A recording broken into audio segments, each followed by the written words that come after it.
ఇంతకుముందు బండ్లగూడ పోలీసులు జర్నలిస్టుల ఫోన్లు లాక్కోవడము ఎందుకు లాక్కుంటున్నానంటే మీ లోగోలు ఇవి మీరు అసలు మీరు ఎవరు అని చెప్పేసి ఫోన్ లాక్కొని మీ ఐడి కార్డు అన్నట్టుగా బిహేవ్ చేస్తూ ఉన్నారు. ఇది ఏ విధంగా అర్థం చేసుకోవచ్చు అంటే నాకు ఈ టోటల్ ఇప్పుడు జరిగిన ఇన్సిడెంట్ కావచ్చు, జస్ట్ ఇప్పటిదాకా జరిగిన కన్వర్జేషన్ ఏందనేది ప్రజలకు తెలియదు. ఇక్కడ ఎంత కమ్యూనికేషన్ గ్యాప్ ఉన్నది, సిస్టంలో ఎంత లోపాలు ఉన్నాయి, వ్యవస్థలో ఎంత లోపాలు ఉన్నాయని చెప్పడానికి పృథ్వీరాజ్ యాదవ్ అరెస్టు తర్వాత విడుదల లేదు విడుదల కాలేదు, మళ్ళీ గంట సేపు లోపలికి పోవాలని ఒక పెద్ద డ్రామా. ఈ డ్రామాలో పోలీసులు, అక్కడున్న పోలీసులు, నల్లకుంట పోలీసులు, ఇక్కడ ఈ బండ్లగూడ పోలీసులు, ఇద్దరి మధ్య కమ్యూనికేషన్ గ్యాప్. సో వాళ్ళు పెట్టిన ప్రెజర్తో ఇక్కడ ఉన్న వాళ్ళు ఫ్రస్ట్రేట్ అవ్వడం, వీళ్ళందరినీ మళ్ళీ లోపలికి తీసుకెళ్లాలని ఒక ప్రయత్నం చేయడం, ఒక పెద్ద హైడ్రామా జరిగింది ఇక్కడ. సో దీన్ని బట్టి నాకు అర్థమవుతుంది ఏంటంటే ఈ వ్యవస్థలో పూర్తిగా కమ్యూనికేషన్ గ్యాప్ ఉన్నది.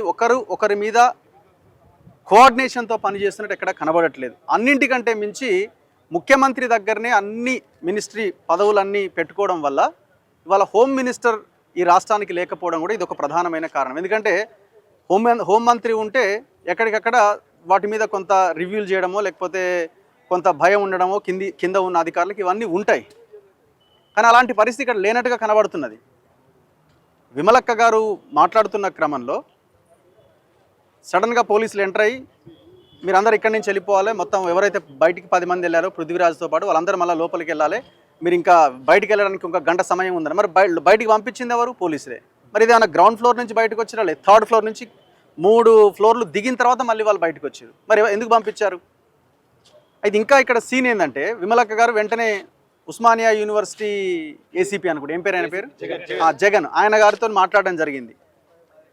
ఎంత కామెడీ ఉందంటే ఇక్కడ నవ్వాలనా ఏడవాలనా అసలు ఏందో అర్థం కావట్లేదు.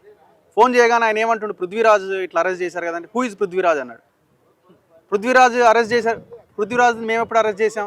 పృథ్వీరాజ్ని అరెస్ట్ చేయలేదు మేము. నల్లకుంట పోలీస్ స్టేషన్ బయట పృథ్వీరాజ్ ధర్నా చేసిండు, ఎవరినో కొంతమందిని అరెస్ట్ చేసి మేము తీసుకొస్తే వాళ్ళ కోసం ఆయన ధర్నా చేసిండని Osmania university police station ACP Jagan చెప్తున్నాడట.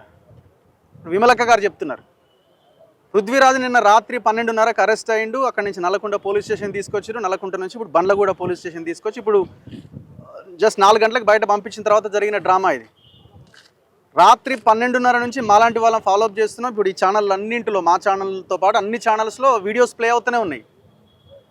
మరి ఏసీపీ, ఉస్మానియా యూనివర్సిటీ ఏసీపీకి అసలు పృథ్వీరాజ్ అంటే ఎవరో తెలియదు, అసలు ఆయన పేరే లేదనలా అంటుండు. మరి ఇప్పుడు ఆయన అనవసరంగా తీసుకొచ్చినట్టు, ఇడికి దేనికి తీసుకొచ్చినట్టు? అంటే గింత సిస్టంలో లోపం ఏంది? పోలీసులు కూడా పూర్తిగా సహనం కోల్పోతున్నారు. మీకు పడక మీ వ్యవస్థలో మీకున్న లోపాల కారణంగా జర్నలిస్టుల మీద ఫోన్లు లాక్కుంటారా అండి? ఎంత అన్యాయం ఇది! జర్నలిస్టులు వీడియోలు తీస్తూ ఉంటే మీరు ఫోన్లు లాక్కొని మీరు ఇక్కడి నుంచి వెళ్ళిపోవాలని చెప్పడం. పోలీస్ స్టేషన్ బయట ఉన్నాం మేము, పోలీస్ స్టేషన్ లోపల ఉన్నాం, మీ బెడ్రూమ్లకు రాలేదు, లేకపోతే మీ ఇళ్లలోకి వచ్చి మేమేం వీడియోలు తీస్తలేము. పోలీస్ స్టేషన్ బయట తీసిన వీడియోలు ఇవి. ఎవరిని అడిగి తీస్తారు? తీయాల్సిన బాధ్యత మాది కాబట్టి తీస్తాం, ఖచ్చితంగా తీస్తాం. సో ఇప్పటికైనా ఈ సిస్టమ్ మారాల్సిన అవసరం ఉంది. రేవంత్ రెడ్డి గారు మీరు ఇప్పటికే గొక్కున్నారు ఆల్రెడీ, ఎందుకంటే ఇది ఆగమాగం అయిపోయింది. ఇప్పుడు ఆయన్ని తెలంగాణ ఉద్యమకారుడైన ఆయన ఉద్యమ సమయంలో ఆయన మీద చేయబడలేదు, 10 ఏళ్ళ పాలనలో ఆయన మీద చేయబడలేదు, ఇప్పుడు 2 ఏళ్ళ ఈ ప్రజాపాలన అంటుంటే మీరు ఆయన మీద చేయేసారు. సో ఇప్పుడు మీరే తేల్చుకోవాల్సిన అవసరం మీ ముందే ఉందిగా. అందుకే ఇప్పటికైనా 2 ఏళ్ళు అయిపోయింది, ఇంకా 3 ఏళ్ళ పదవీ కాలం ఉన్నది. సెటరైట్ అవ్వండి, చక్కగా చేసుకోండి పని విధానాన్ని. ఏమైనా భవిష్యత్తులో ప్రజలు మిమ్మల్ని మీ గురించి ఆలోచించే అవకాశం ఉంది. నైట్ ఎవరిని అరెస్ట్ చేయలేదని చెప్తున్నారు. ఎవరు? అదే ఇప్పుడు నేను అదే చెప్తున్నా కదా, ఆయన జగన్ మాట్లాడేది, ఏసీపీ జగన్ మాట్లాడేది ఏంటంటే మేము ఎవరిని అరెస్ట్ చేయలేదు, పృథ్వీరాజే వచ్చి పోలీస్ స్టేషన్ ముందు ధర్నా చేసిండు అని. అసలు ఆయన ధర్నా చేయడం, ఫస్ట్ అరెస్ట్ చేసింది ఆయన మీద, ఆయన కోసం ఆయన టీం అది ధర్నా చేసింది.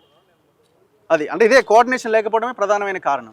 ఒక మనిషి పేరు లిస్ట్ లో లేకుండా 12 గంటలు పోలీస్ స్టేషన్ లో ఉంచడం ఎట్లా చూసుకోవచ్చు? పోలీసులు అందరినీ ఇప్పుడు ఎవరెవరైతే అరెస్ట్ చేసారో వాళ్ళందరి మీద క్రిమినల్ కేసులు పెట్టి లోపలేయాలి.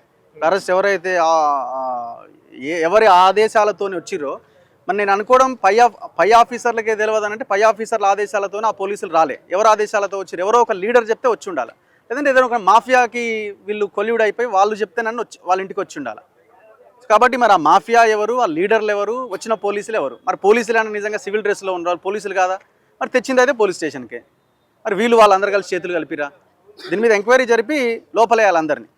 ఎస్ఐ గారు ఏమడుగుతున్నారంటే మీ ఇన్ఛార్జ్ వాళ్ళు ఎప్పటి మీడియా ఇన్ఛార్జ్ వాళ్ళతో కాంప్రమైజ్ మాట్లాడతామని చెప్పేసి అంటారు. ఎవరికి వాళ్ళమే ఇన్ఛార్జ్. మీకు ఇన్ఛార్జ్ ఉండొచ్చు కానీ మాకు ఎవరు ఇన్ఛార్జ్ లేరు. మాకు ప్రజలే ఇన్ఛార్జీలు. ప్రజలు మమ్మల్ని ఇక్కడికి పంపించారు. ఇక్కడికి వచ్చి మేము వాస్తవాల్ని ప్రజలకు చూపించే ప్రయత్నం చేస్తున్నాం. ఓకే.